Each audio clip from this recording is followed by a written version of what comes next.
Iya, kembali lagi 91,5 FM Lobo Musik masih bersama Tribagas Suara buat Anda semua seperti biasanya. Kita di Mutiara Ramadan dan jumpa lagi kembali di Tausiah di hari ini ya, yang puasa ke-10. Ya, kali ini sudah ada adik-adik kita di sore hari ini, yaitu bernama Siti Aminah Lubis. Ya, saya persilakan buat Siti Aminah Lubis untuk memperkenalkan dirinya di sore hari ini. Silakan. Baiklah, perkenalkan nama saya Siti Aminah Lubis. Kelas saya 11 Mas, alamat Teluk Panjibom. Oke. Ya, buat adik kita Siti Aminah Lubis, tema di sore hari ini temanya apa? Temanya adalah hukum mengganti puasa Ramadan bagi wanita karena haid, waktu dan niat kodonya. Oke, sahabat Tri, ini tausiah di sore hari ini adalah hukum mengganti puasa Ramadan karena haid, waktu dan niat kodohnya. Ya, ini penting banget nih buat kaum Hawa ya, untuk mendengarkan salah satu tausiah kita di sore hari ini bersama adik kita Siti Aminah Lubis. Kami persilakan dengan segala hormat. Bismillahirrahmanirrahim. Assalamualaikum warahmatullahi wabarakatuh. Baiklah, tema pidato saya adalah hukum mengganti puasa Ramadan bagi wanita karena haid, waktu dan niat kodonya. Hukum mengganti puasa Ramadan atau kodo puasa bagi wanita karena haid menurut ulama adalah wajib.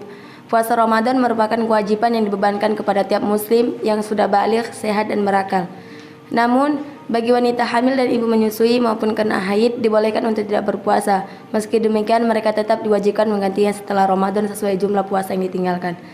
Arti kodo mengganti puasa. Tim Asatidz Rumah Indonesia, Ustazah Siti Khojana LC menjelaskan. Dalam bahasa Arab, kata kodo bisa bermakna hukum dan penunaian.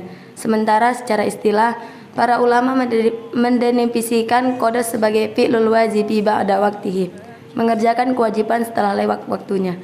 Hukum dalil tentang kewajiban mengganti puasa Ramadan ini berdasarkan firman Allah Subhanahu wa taala, Bismillahirrahmanirrahim. Faman kana minkum maridun aw ala safarin fa'iddatun min ayyamin ukhra. Wa 'alal ladzina yuti'unahu fidyatun ta'amun miskinin faman tatawwa khairan fa huwa khairul lahu wa an tasumu khairul lakum in kuntum ta'lamun. Yang mana artinya, maka barang siapa di antara kamu ada yang sakit atau dalam perjalanan lalu ia berbuka, maka wajiblah baginya berpuasa sebanyak hari yang ditinggalkan itu pada hari-hari yang lain. Dan wajib bagi orang-orang yang berat menjalankannya membayar fidyah, yaitu memberi makan seorang miskin. Barang siapa yang dengan kerelaan hati mengerjakan kebajikan, maka itulah yang lebih baik baginya, dan berpuasa lebih baik bagimu jika kamu mengetahuinya. Dalam ayat tersebut disebutkan bahwa seorang muslim diperbolehkan untuk tidak berpuasa dalam keadaan tertentu. Seorang muslim yang seharusnya berpuasa boleh meninggalkan puasa jika ada uzur syariah berupa sakit dan dalam perjalanan yang melelahkan. Dalam sebuah riwayat, Mu'adzah pernah bertanya kepada Sayyidina Aisyah tentang puasa wanita haid. Maka Aisyah berkata, Kana yusibuna dzalika fa nu'maru biqada'is shaumi wa la tu'maru biqada'is sholati. Kami dulu mengalami haid, kami diperintahkan untuk mengqada puasa dan kami tidak diperintahkan untuk mengqada salat. 6 kriteria orang yang boleh qada puasa. Para ulama menyebutkan uzur syariah diperbolehkan untuk tidak berpuasa bukan hanya 2 faktor di atas.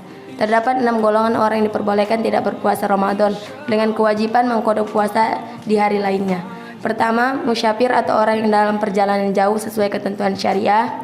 Kedua, orang sakit. Ketiga, ibu hamil. Keempat, perempuan haid atau nifas. Kelima, orang jompo. Keenam, ibu menyusui.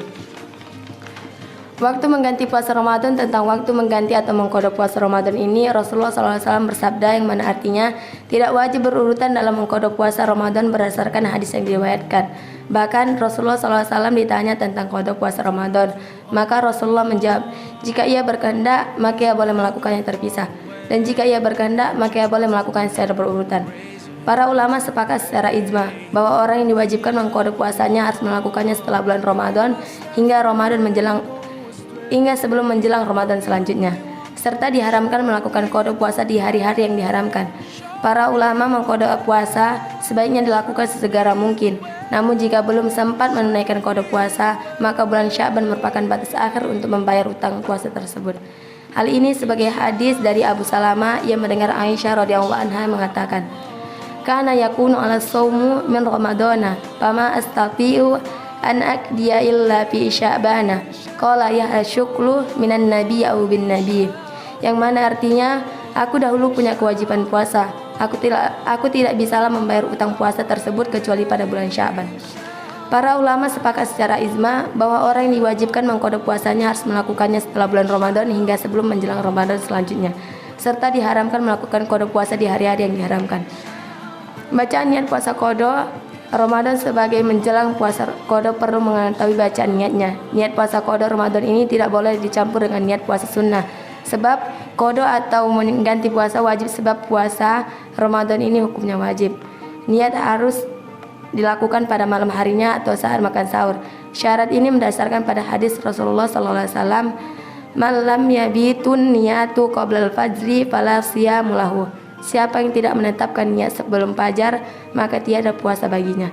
Berikut bacaan niat puasa qada Ramadan barang puasa Sya'ban. Nawaitu shauma ghadin an qada'i fardhu Ramadhana lillahi ta'ala. Tata cara puasa qada Ramadan barang puasa Sya'ban. Menjalankan puasa qada Ramadan sama seperti puasa lainnya. Berikut tata cara lengkapnya. 1. Makan sahur sama seperti melakukan puasa yang disyariatkan. Puasa muti yang juga dianjurkan untuk makan sahur dengan hanya nasi putih dan air putih. 2. Membaca niat harus dilakukan pada malam hari atau saat makan sahur hingga fajar. 3. Menghindari amal buruk saat melakukan puasa muti. Dilarang untuk berkata yang tidak baik, berbohong, dan amalan buruk lainnya yang bisa merusak nilai puasa. 4. Memperbanyak amal ibadah selain menghindari hawa nafsu. Dianjurkan untuk memperbanyak amal ibadah saat melakukan puasa muti, baik dengan membaca Al-Quran, berzikir, maupun sholawat. 5. Membaca doa-doa orang puasa itu mustajab, karena itu dianjurkan untuk berdoa kepada Allah agar hajat yang akan dilakukan bisa dikabulkan dan berjalan sesuai dengan yang dikehendaki Allah Subhanahu wa taala. Allahumma inni afu tuhibbul afwa fa'fu anni. 6. Menyegerakan berbuka puasa jika waktu maghrib tiba. Dianjurkan untuk menyegerakan berbuka puasa. Berikut doanya. Allahumma lakasumtu wa bika amamtu wa ala rizkika aftartu. Mungkin sampai sinilah yang bisa saya sampaikan. Kurang dan lebihnya saya mohon maaf. Unjur maqala wala tanjur mangqala. Wal akhirah wassalamualaikum warahmatullahi wabarakatuh. Ya, Waalaikumsalam warahmatullahi wabarakatuh. Oke, demikian tadi tausiah Ramadan yang dibakar oleh adik kita Siti Aminah Lubis dari Pesantren Ahmadul Jariyah Kota Pinang Sahabatri. Itu tentang namanya tausiah hukum mengganti puasa Ramadan karena haid waktu dan niat kodanya ya. Nah, itu berapa tadi sudah kita hadirkan Sahabatri. Mudah-mudahan berapa informasinya tentang tausiah tadi bisa bermanfaat untuk kita semuanya, terutama buat kaum hawa ya, tentang namanya yaitu hukum mengganti puasa Ramadan karena haid waktu dan niat kodonya. Nah, makasih buat adik-adik kita Siti Aminah dan rekan-rekannya ya yang sudah datang di Radio Tribagas Suara. Ya, terima kasih semuanya. Kita pamit dulu di sore hari ini ya. Wassalamualaikum warahmatullahi wabarakatuh. Put your trust in him.